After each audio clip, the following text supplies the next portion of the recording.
My name is Mariana Gómez. I am Colombian and I am an anthropologist and biologist and have worked with communities, indigenous and peasant communities, in topics regarding territory and environmental issues. I work in the Amazon with indigenous communities in the Amazon. In Colombia, in the Colombian context, the indigenous people have the right to land and to self-governance. So I work with indigenous communities, strengthening their own plans of the management of their territory from a traditional perspective. And I am currently coordinating a macro-regional initiative to safeguard the ecosystem connectivity in the region north of the Amazon River. For you, what is sustainability? What does that mean? Well, sustainability is a word that has been redefined in our context, but I think I identify myself more with the concept of well-being, because working with indigenous people, they think the well-being as a possibility of basing their livelihoods in a way that brings well-being both to the planet and to the people. So I think that if we could think of every action, of every activity we do in our daily life and in the way we address our work and our challenges, taking into account, does it bring well-being both to the planet and to the people, then things would be sustainable. And it requires like a more holistic perspective than sustainability thought as the equilibrium between the economic, the social, and the environmental aspects of something. Because it's a vision that requires an integral perspective of what well-being is for every living creature in the system. And I think sustainability, or I think this approach must allow us to reconsider the way we participate in the living system that sustains us. For me, that is key, because if we see ourselves not as something external of the natural world, that either has to protect it or affects it. But if we see ourselves as embedded within the living system, we take responsibility about the way we participate in that living system that sustains us. I think that more than the problem it is an approach that has guided, the challenges that humanity and the world are facing today are in essence due to the fact that we see ourselves as separate from the system, the living system with which we make part, in which we of which we make part of. So I think that has created a series of situations and conditions that now are bringing the living system, the planet as a whole, as a living being, to a threshold where it's crossing some boundaries that we don't know if it will be able to self-regulate. The system will continue to self-regulate because of those actions we have made. So I think that beyond what communities are facing, we all, as a whole, we're facing the situation of taking our system to a threshold. And I think that's why we have to reconsider the way we participate in the system. I think that a global network like Nelis enables us to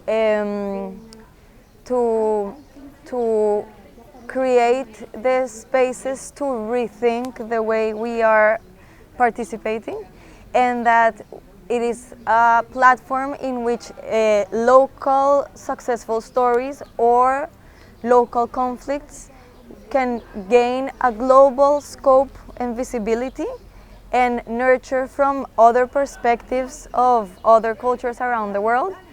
And at the same time, people can be motivated and inspired by local cases. So I think that for me, one of the the main essence of Nelis is taking the local context to a global scope and nurturing the global scope with the specific local cases that give context to the situation humanity is today. Okay. I love something that is like a tool used by indigenous communities in the Amazon, and it's the ecological calendar. That's what they call the ecological calendar. So they map the happenings in nature, in the river, in the forest, in the crops, in the birds that arrive. They map all these happenings, and they design their activities and their calendar, taking this into account. And I think that is a clear example of the way they are embedded in the living system that sustains them and that they make part of. And so all their actions and all their calendar is knitted into the happenings of nature. And I think that we are sometimes blind towards what nature is telling us about specific moments. You know, nowadays we can eat whatever type of food in whatever moment of the year. And I think that example of the way they exercise time and their calendar is a beautiful demonstration of the way they are embedded in the living system. And if that, because they are very conscious of what they call the flow of vital energy, and that flow is maintained in a dynamic equilibrium if that calendar is in a flow, you know. And when there is something that is blocking the flow of that energy, then disease and conflict comes. And so I think that for them well-being is precisely being in harmony or in balance with all the happenings in nature, and that for them is being in well-being, because the energy is able to flow in a way that the system can continue to thrive, and they take responsibility in the way they participate in the system thriving to sustain life. There is this very inspiring example of a municipality in Colombia that was able to decide to say no to mining through a legal mechanism of democratic participation. And after taking the decision, the community has committed to find the ways of applying this decision, because and to tackle the argument of the company that by saying no to mining they will be poor forever. So they are committed to demonstrate and to base their livelihood in activities and actions that will bring well-being both for the planet and for the people. And magically, a beautiful integral strategy is arising, including the strengthening of the local economy, shortening the supply chain of agricultural products between restaurants in the city and the producers the peasant producers in the farmers in Cajamarca. We are redignifying products that are grown locally, but that the mainstream society is not aware of their nutritious values. So through campaigns that express this and communicate this to the city urban inhabitants, we are awakening interest in the agricultural identity of Cajamarca, and we're also building a strategy that needs agricultural practice to the conservation of the forest and to ecotourism. It's a region that has a huge bird watching potential, and strengthening all local processes and economies based on of the qualities of this territory and the real vital gold of this territory, which is not in the subsoil, in the gold, but in all the natural wonders that the municipality has.